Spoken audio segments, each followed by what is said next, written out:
Welcome to Meditation and Mindfulness. We'll begin this week with a meditation. So, for you new people, Michelle and Maria, sometimes I send out a playlist too. Sometimes we meditate with music, but oh, you got it. Perfect. All right. If you don't have music, that's fine. It's no problem. We will use a song for this meditation. So I'll tell you when to hit play. You can get it ready now. I'll say when to hit play. And so let's settle into our seat and close our eyes. Begin to feel into our body. You can feel the bones within your body, feel the weight of your bones. Feel your connection to the ground, either through your legs or through your feet. And start to notice your hips above your legs. You can stack the torso above the hips. Let's roll our shoulders up to our ears and then back and down, keeping our shoulders soft and relaxed. And align the neck over the shoulders.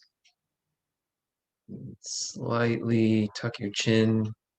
Reach with the crown of your head up to the sky. So let's start with a little relaxation technique. We'll take a big inhale. As you exhale, imagine a wave of relaxation washing down your body from the crown of your head all the way down to your toes. Inhale another deep breath. As you exhale, again, just imagine this wave of relaxation cascading down your body, through your head, through your neck, relaxing the shoulders, relaxing your stomach, your hips and your legs. Just let it all relax. Let's do that one more time. A deep, full inhale. And exhale. Just let it all go. Just relax. Letting go of any tension, any tightness. Just let it all wash down through your body.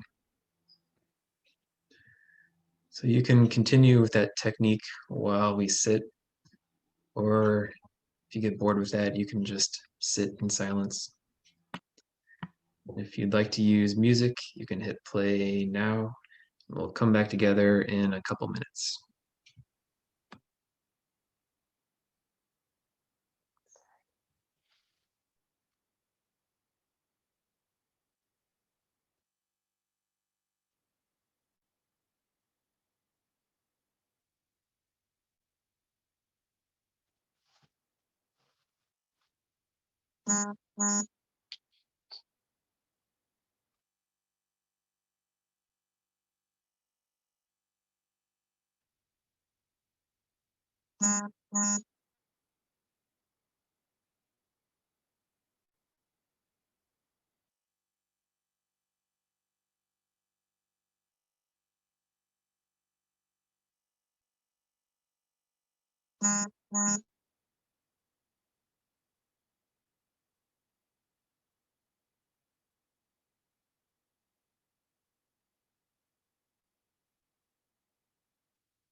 Slowly begin to deepen your inhale, bringing your awareness back into the physical body.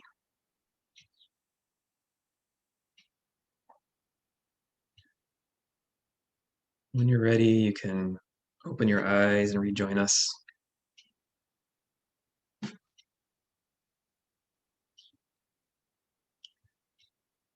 So, how's everyone feeling? Feeling relaxed, settled in? Great. So since we have, oh, by the way, Maria, that song, that's by MC Yogi, the guy that we all took our yoga teacher training with. So he has really, really good music if you want to check it out. I was listening to this and I'm going to play that for my class on Meditation Monday, this coming Monday. It's nice. Awesome. Great. Yeah, And he's I think it'll appeal to the kids because it's kind of like modern sounding. right. Yeah. Cool. That's awesome. Great. So since we have a couple new faces here, maybe I'll give a little background information. So I'm kind of figuring out what I'm doing with this time as we go. It's evolving as we do this, and I'm thinking myself as less of a teacher and more of just a guide, because everything I'm saying, everyone already knows, right? A teacher implies that I know something that you guys don't, and I need to tell you something. But everything I'm talking about you've already heard. I mean, everyone's pretty aware of spirituality, right? And all these concepts about we have to look within ourselves. There's nothing out in the world there. The inner peace is found within. I mean, we're all familiar with all these concepts. And like I said to the others last week, all these teachings, they're never meant to be the end itself. All the teachings are meant to be just a starting point for a conversation about the ideas that are in them. And so that's the value of having a sangha like this, having a group where we can come together and discuss what it means to try to live a spiritual life while we're also living in this crazy, hectic, messed up world. So that's just kind of a little overview of what we're doing here. So yeah, I see myself as more guiding you guys to remember what you already know than teaching you anything. Um, so yeah, just that little bit of background. And so last week I gave people an assignment to think about what the spiritual path means to each of you, and also think about what's stopping you from realizing that. However, you define realizing whatever your goal is for the spiritual path, whatever drew you here to this meeting today. So I encourage everyone to think about that and spend some time writing about it, and then what's in the way. So those of you, Gina and Mayumi, who were here last week, then either you want to share what you came up with?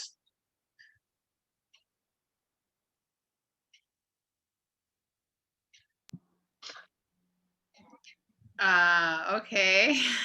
I guess I'll go first. Um, it's I was thinking about it all the last few days, and I can't really pinpoint any one thing, but it's so broad. It's so kind of vast. I kept coming up with different thoughts of what spiritual path is for me. But Mhm. one that kept coming up was acceptance of myself and of others. And that leads to a more open heart. Um, and all the things that go along with that and what that means for me. And how that places me in the world and with my friends and interactions with people that I don't know. So it's almost like this snowballing effect of if my heart were more open then.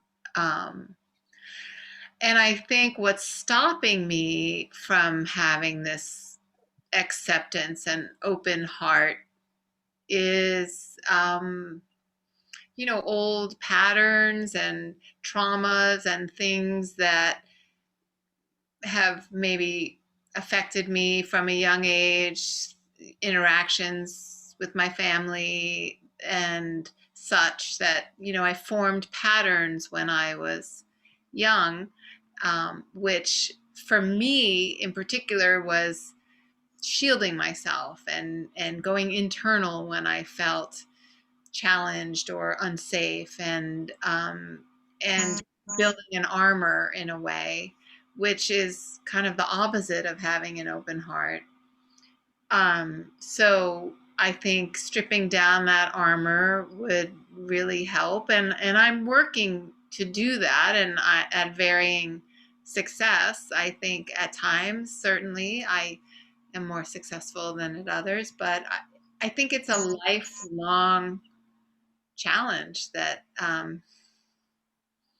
it's not anywhere where you arrive to. It's somewhere where you're just on this meandering path, and sometimes you have a day where you feel super open and other times you don't. But I think that if you're conscious and aware and you have these tools, that you can more easily get there, or not get there, but experience it, I should say.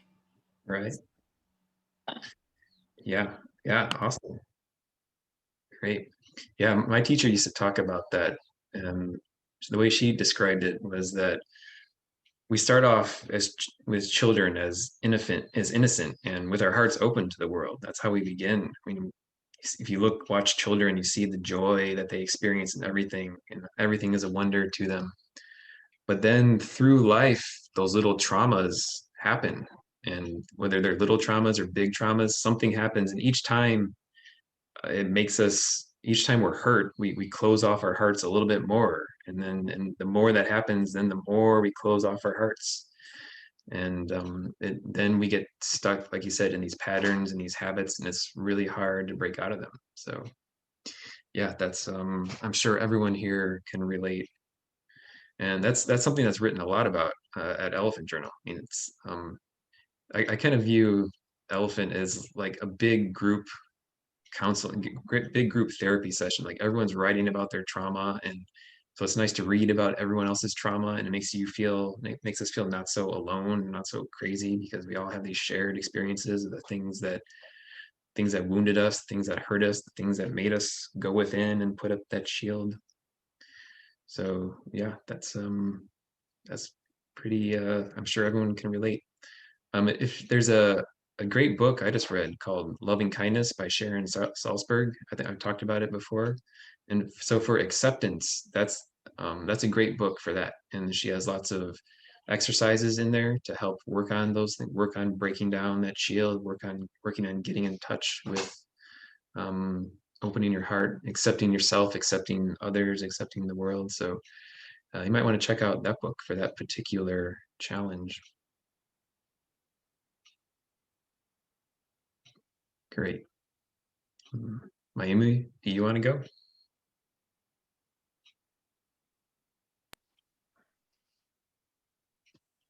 Sure, Matt.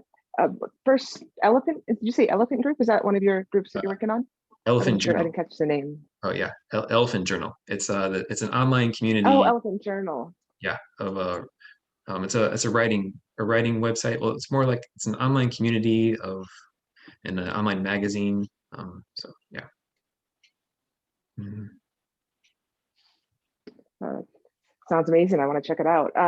For me, with that question as well, there's a lot of stuff that comes up, but I would say what for me here is at its core is to help me establish to this meditation group, to help me establish a regular meditation practice, because I have not as of yet done that. And I will say, having joined the first session of this, and now last week and this week, what I really like about what you do, Matt, you give us, well, you're thoughtful, you're sharing, and so we can really process what meditation is about, and you give us different tools and tricks and ideas, because for everybody it's going to take a different entry point. And so I really appreciate that. In terms of what's stopping me, it's my monkey brain. And that's partly why I want to do this, is so that I can quiet that monkey brain that I have. And so it's ironic, the very thing that I want to, I know that being centered and being aware is just an amazing, beautiful thing. And I do believe all the people that say that a regular meditation practice is absolutely a gem and necessary. So I think the time factor for me, I need to carve out space and make sure that I hold my. Yeah, definitely for all of us, I'm sure the time factor is a major consideration. Our world is so busy and celebrates busyness. I mean, it's like everyone, busyness is a badge of honor. Like everyone's talking about all the things they're doing, and we're supposed to be involved in all these hobbies and our work and family and everything. So it's really, I mean, that's kind of the whole societal winds are blowing that way. And so it's really hard not to get caught up in that and swept away and think that we need to be doing a million different things all the time. So yeah, and for the time factor, just start small, even if it's just 5 minutes a day in the morning. You don't have to carve out like an hour or a half hour. Just even starting with 5 minutes a day is a great place to start. So and Absolutely. And I've started doing that, as well as I think the space. I think that's really important. I made a dedicated effort to create that space that you can just go to, and that really helps too. So like you said, the 5 minutes, not expecting too much right off the bat, and then also just when you have your own space, you just feel like that's the right place to go. That place is gonna bring you there. mhm. Cool, great, yeah. And so, you others, I know this is new, but anyone else want to share any of your thoughts on this topic? So, what spirituality means to you, or what you're hoping, what's drawing you here? I can go. Sure.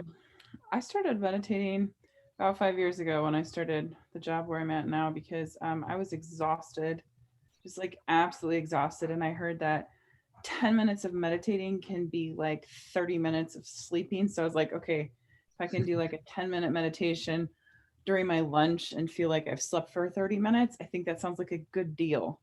So I kept seeing these ads on my social media feed for Calm, and it was like a free 30-day trial. And, there was a lot of free content. So I just started with the free content, and I really liked it. And I really did feel really relaxed and rejuvenated and refreshed. And I'm working with, almost 200 students a day, and I teach 5 different subjects, and it's just a lot of go, go, go. And so like just taking a minute to slow down was really, really refreshing. So I guess I didn't really, I'm not necessarily seeking out a spirituality point, but I'm looking at it for more like a breath of fresh air, like a little relief from the constant input. Because I feel like compared to when I was a kid, anywhere you go, there's a screen. You go to the gas station, there's a screen talking to you. You go to the doctor's office, there's 2 different TVs with different channels. You go anywhere, and there's just so much sensory input. It's too much. And our brains are not designed to handle all that. And then, so I'm in a classroom with 30 students, and they've all got their Apple Watch and their smartphone and their school issued iPad. And it's just like this, so much noise. And so, yeah, I guess I started meditating for relaxing, and I found it very, very helpful. And I guess I was raised pretty conservatively, and I've kind of gotten away from that. But I like the relaxing, I guess some people would find in prayer that you find in meditation. So I guess I do find it spiritual as well. Mhm. Great. So I could talk for like an hour. I mean, that's what I do all day, is talk. But yeah, I started meditating with my students because I think they have a lot of stress with COVID, and I don't do it with all of my classes. So I teach German. I've done it at least once with all of my German classes. I don't think they got much out of it because I picked some in German. I think a lot of the vocab was vocab they didn't know. But the other kids, they're like, I didn't do it one week, and they're like, are we going to meditate this week? So I'm like, oh, I guess they do like it. So that was a good thing. Oh, awesome. Yeah. And it's just nice to have another technique because like a lot of them don't have a way to distress and they haven't been taught how to relax. They think relaxing is sitting in front of a TV and shoving whatever food in your mouth, and it's not healthy, or other ways of getting out, like anger, like there's fights and stuff at school, and they just need a way to calm down and get away from all the sensory input. So I think it's really helped them. And I notice like definitely on the days when we do 10-minute meditations with the Calm app, or I've pulled some off of YouTube from different topics like loving kindness or whatever. And they're just so calm. Like you can feel it in the room. It's a really neat feeling to feel in person. And I was kind of hesitant about like doing it with classes because it's weird. Like it's an uncomfortable feeling to meditate for the first several times. At least it was for me because I wasn't used to it. And then it was the same when I started leading. It was just like awkward, like anything new. So Oh, that's awesome. Yeah, you're doing a great thing exposing these kids to it early in life. That's great. yeah, and I had them write journals about like, did they like it? What did they like about it? It's like an English class. They actually get credit for this. And all but one said they liked it. There was one girl who said that she feels really, really depressed when she meditates. But I'm thinking that's probably like a feeling she's having anyways, and the meditation just brings it out. So I talked to her about that, and she's like, well, I don't not like the meditation. I just don't like the feeling. So it's interesting to get them at 14, 15 to start thinking. And because I don't think I ever even heard of meditation at 14 or 15. Right. Yeah. How did you get into meditation, Matt? Well, it's kind of a long story. I have a video about it, actually. I can send you the link. Yeah, no, I got it. I can recap a little bit. It Read the was Reader's Digest version. right. Well, I found it after I finished grad school, and I was kind of just looking around at my life, and I didn't know what to do with my life. I just felt lost and empty, and everything was meaningless. And then I found a meditation teacher at that point, and it just gave some meaning and direction to my life. So Gotcha. yeah, That's cool. cool. Yeah. So how about Michelle or Cindy? Either you want to share? Yes. I connect so much with what Gina said about awareness. I also connect with the trying to build a daily practice that is part of your life, not just like a snack or a go-to, but kind of like part of your healthy lifestyle. I I want to be able to bring awareness to the present moment, but also kind of like what Gina said, to bring awareness to my own heart, because you can heal what you don't see Mm. or what you run away from. So just trying to build a daily practice, and it's challenging, but very exciting. And also I notice when you feel aware, you are actually open to people, to how they feel, to listen to them. And it's not only about you, but it becomes also about everyone around you. And I like that. I want to be more like that. So that's why I'm here. Mhm. Great. And how about, so what are your what's challenging for creating your daily practice? My monkey mind, like Mayumi said. Mhm. um, I find it challenging not to go sit down, because I actually love the process of going and sitting down. But once I start, all the waves come to my head, and at some seconds I do focus on my breathing, but then the rest, it kind of, I'm trying to not think while I'm thinking, and that is really hard. Yeah. Yeah, so for both for you and for Michelle and Mayumi, if that's really a struggle, like your thoughts are just racing through your mind, that's where a mantra can help. I mean, it's actually chanting something in your mind, so it's a little bit more active than some of the other techniques, and so it actually can give your mind a little bit more something to do to keep it occupied and keep it focused on one activity instead of just scrambling all over the place. Cool, thanks. How about you, Cindy?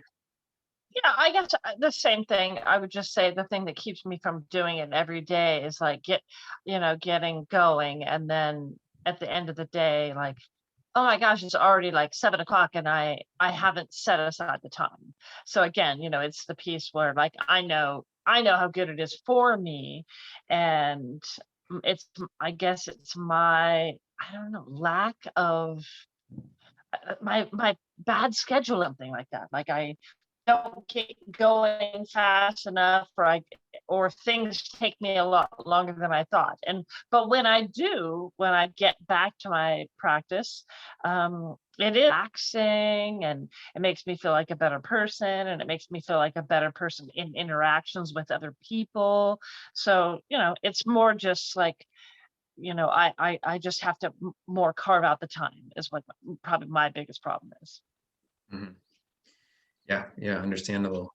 And that's why I recommend doing it first thing in the morning, like before you get sucked into your day, before you start doing something and thinking about all the other things you do. So I'm a big fan of just trying to squeeze one in first thing in the morning. Yes, and Matt, last week you talked about sometimes you rush through life, right? Or we rush through life and trying to get a lot done. And in that rushing, we end up sometimes taking more time in something. And I didn't say this last week, but I had that very thought that day because I was rushing around and dropping stuff, and and that's like, this isn't helping. Yeah. And so I think that same principle applies with meditation. Oh, I don't have enough time. Well, actually, are you saving time by not doing it? Mhm. Or are you saving time by doing it? Because as Cindy said, you're just more present in every interaction you have with other people, and also with your own work and family and life. Yeah, definitely. Yeah, it kind of can have it can be beneficial like that, definitely. When taking the time to sit and meditate can help you slow down and be more aware of what you're doing and make less mistakes in what you're doing, so that it can sometimes actually wind up saving you time in the long run. I mean, from just a purely time standpoint, it's that you can make an argument that it's Mhm. um, more efficient to do that. Well, and just a better use of your time. Like, oh, okay, you feel that sensation at the end of the day of like, oh, I did that great thing for myself. And I always laugh about it because I think it does make me a better person when I do it. And if I mean, I can tell right away, 2 or 3 days go by, and if I haven't been doing it, I'm like, ooh, what's the matter? And then I realize, oh, okay, well, that's the problem. Yeah.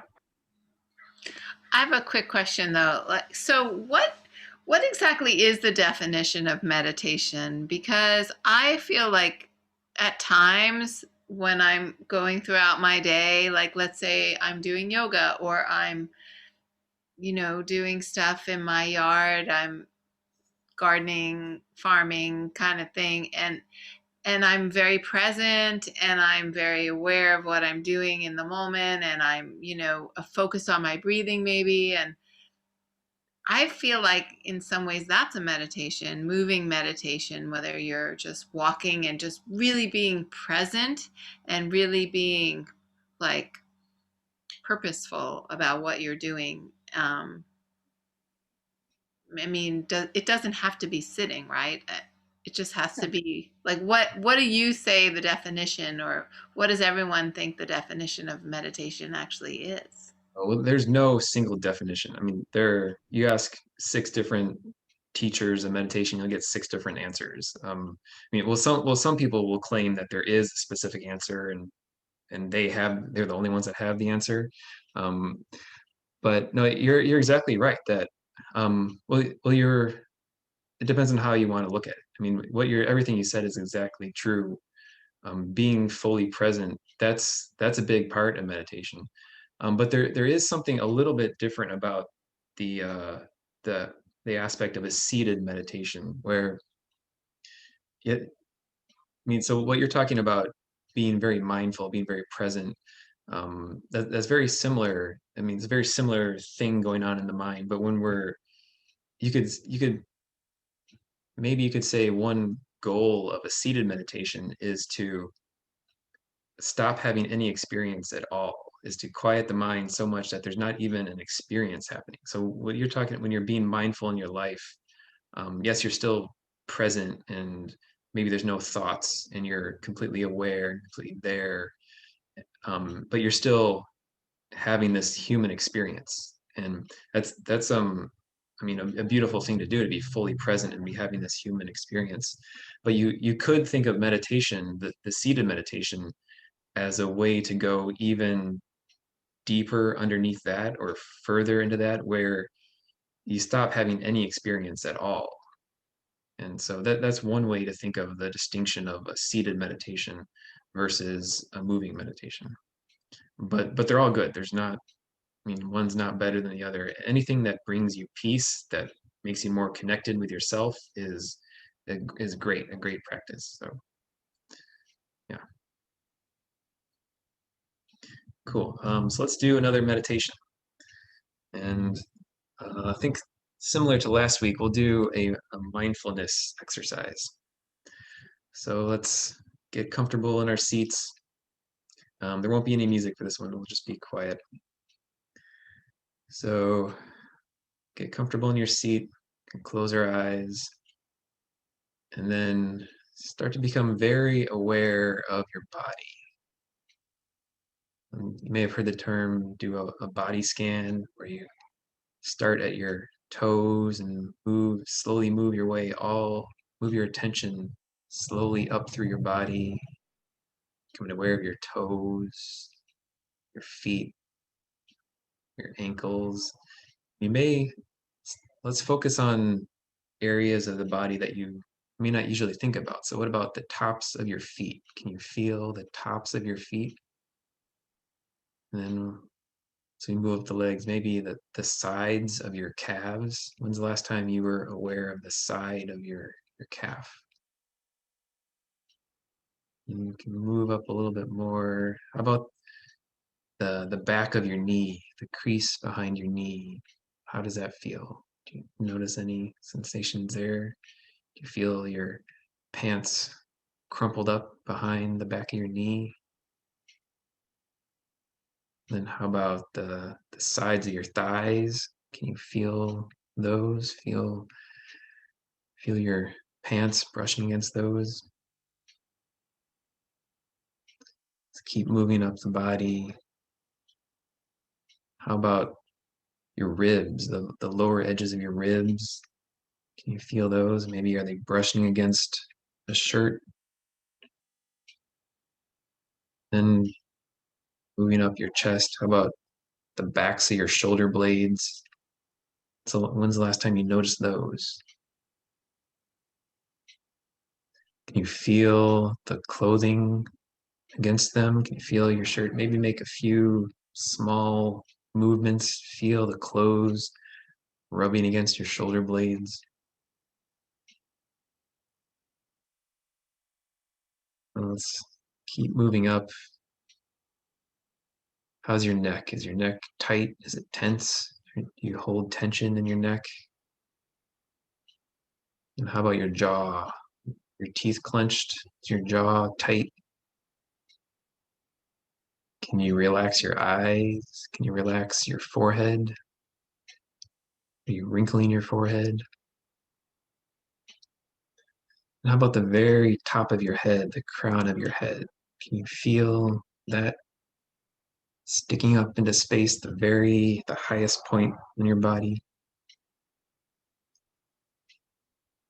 So as we sit for the next few minutes, just try to keep that awareness on your body. Maybe explore other parts that you haven't thought of in a while, you haven't been aware of in a while.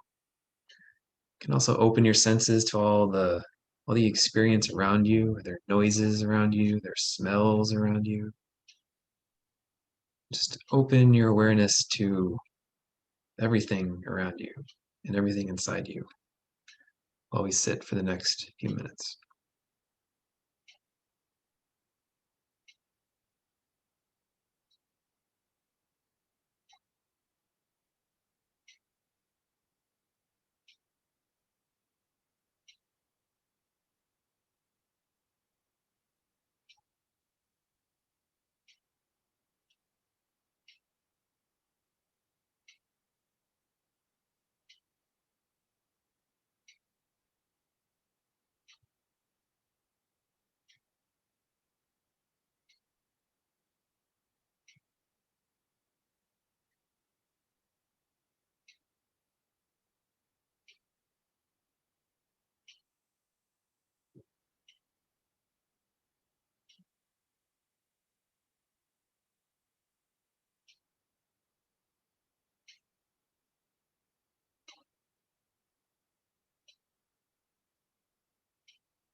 Let's slowly deepen our inhales, making our way back into the physical.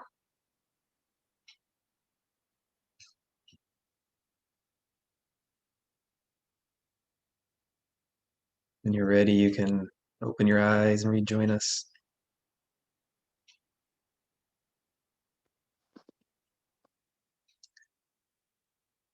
So how was that technique? How's the mindfulness? Especially for you monkey brain people.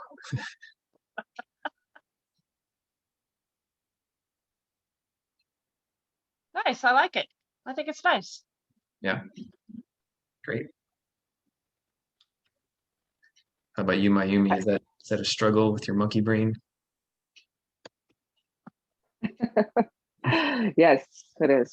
But it does help. And when you're guiding, I notice how much that calms down the monkey brain, when you're talking us through and moving us up.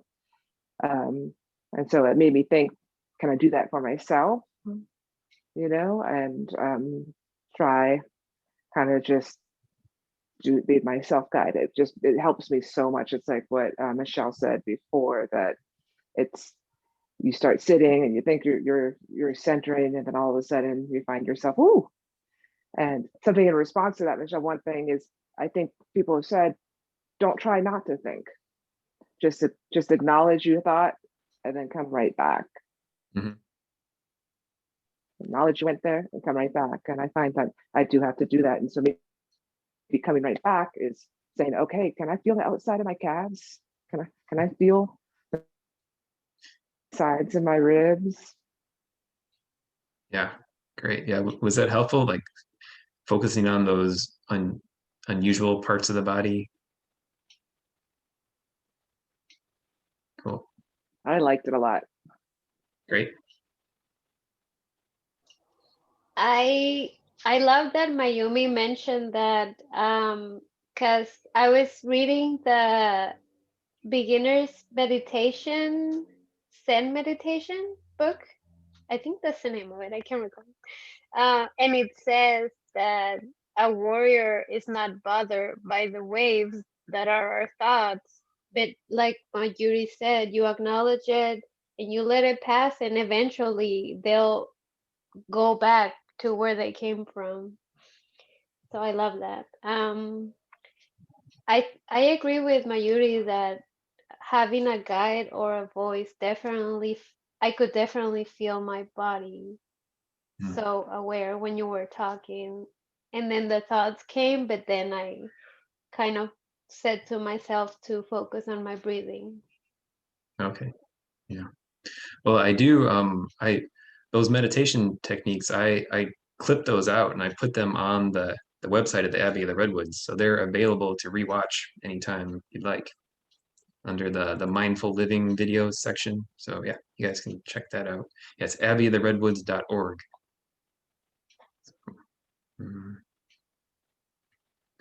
Cool.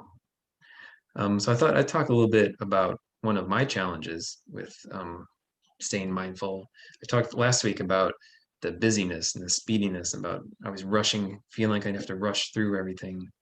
And so this topic is kind of related, kind of similar. But instead of rushing through things because I'm in a hurry, I also often find myself rushing through things because I want to get to something else that's more fun, right? So especially doing stuff like the dishes or chores or all the mundane stuff.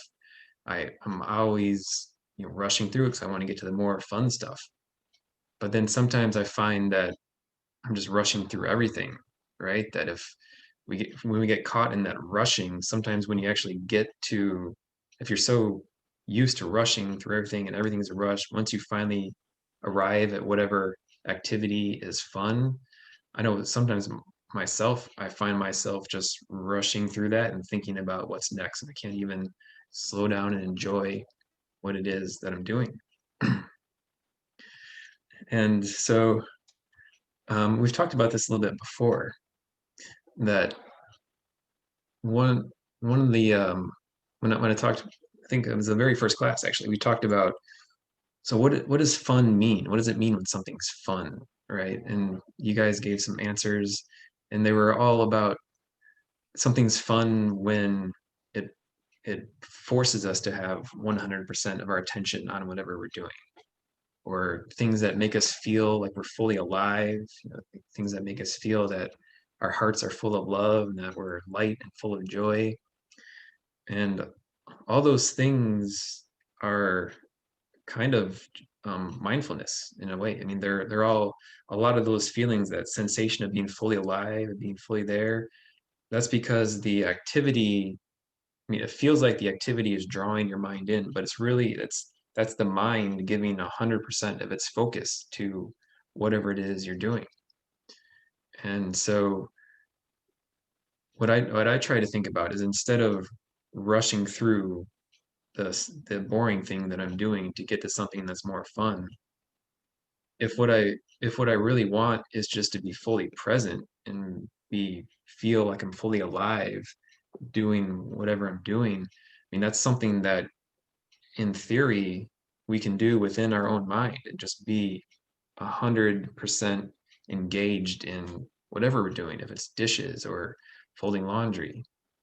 And so this is a constant struggle for me. And because the fact of the matter is that some activities are easier to be more mindful. I mean, some things are just inherently more fun. Some activities naturally draw you in more. What I'm sure you all have your own hobbies or whatever, the things that you are really fun, the things that draw you in.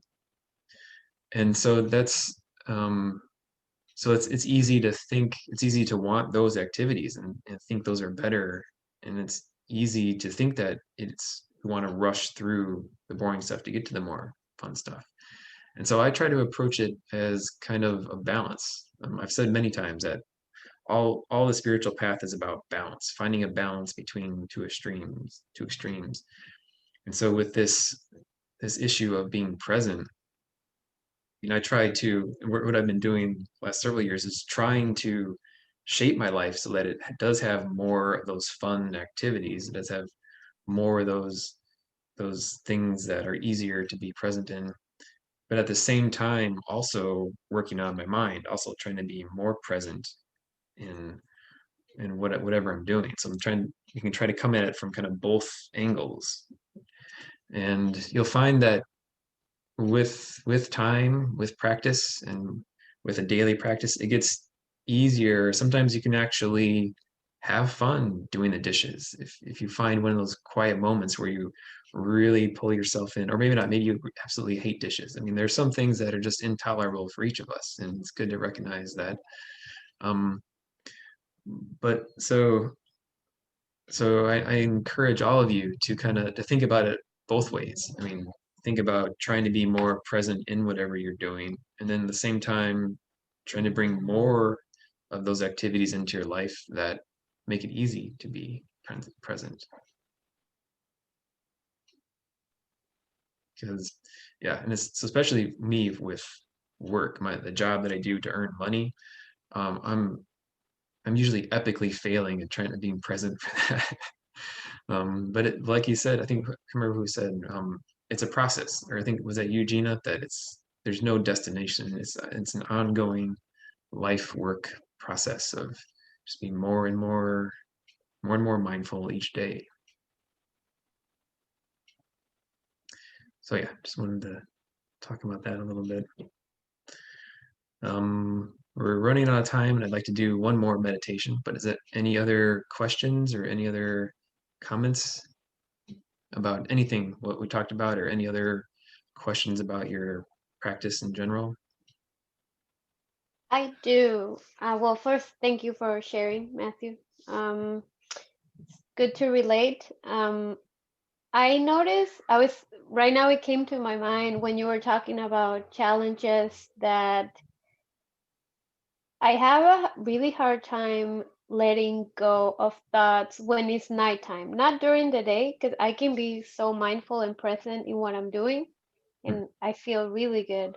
But then when the night comes and it's supposed to be the time to rest and let it all out, I feel holding on to thoughts that I try to let go, but then they stay there. Yeah, I'm sure many of us can relate to that sensation. One thing I do most nights, and actually my mom taught me this when I was a very small child, is when laying in bed before to help fall, because I always had trouble falling asleep as a kid. To help to have for to help yourself fall asleep, you can lie on your back in your bed, just lie straight in your back, and similar to that relaxation technique I talked about at the beginning, just start imagining those waves of relaxation washing down your whole body as you're lying there trying to fall asleep. And so you might give that a try. And just focus on that. Just focus on feeling, and actually feel the physical sensation of this wave just washing down your body and washing through your head too. I mean, because you can feel that sensation when your mind is just, it feels um, like that, like waves crashing in the surf, and it just feels so. Just visualize that this calming wave moving down the top of your head and moving through your mind and through your body. And so yeah, you could try that at night when you're having trouble falling asleep. Sure. Hey Jeff, how's it going? Hi. Hey. Okay, so let's do one more meditation. So let's settle into our seat. This will be another mindfulness technique, but a little bit different than the last one. So first, settle into your body like we did before. Feel your whole body, feel your legs, feel your hips. Maybe make some small movements, get settled in your body. And then now, instead of focusing your attention out, let's just try focusing our attention within the mind and just see if you can feel the container of your mind around your awareness. So this might sound totally bizarre, but just give it a moment. Just work with me here. So just close your eyes, get settled, get still, and then just try to be aware of your mind. Be aware of your consciousness, your awareness. For me, I kind of feel this space in the middle of my head. And so see if you can just bring your attention to that space. And like some of you mentioned, if thoughts come up, that's okay. Just notice the thoughts, notice that the mind is being active, and then gently bring your awareness back to that space within your head. And just see if you can, like I said, see if you can feel that space, feel the edges of your mind as you're sitting here. So just give that a try for the next couple minutes.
When you're ready, slowly start to deepen your inhales. Bring your awareness back to your body.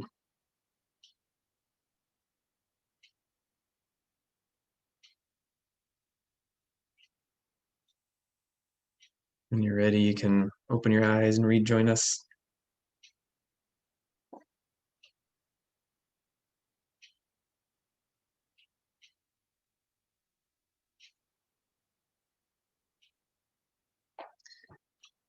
Great. So thanks everyone for joining us.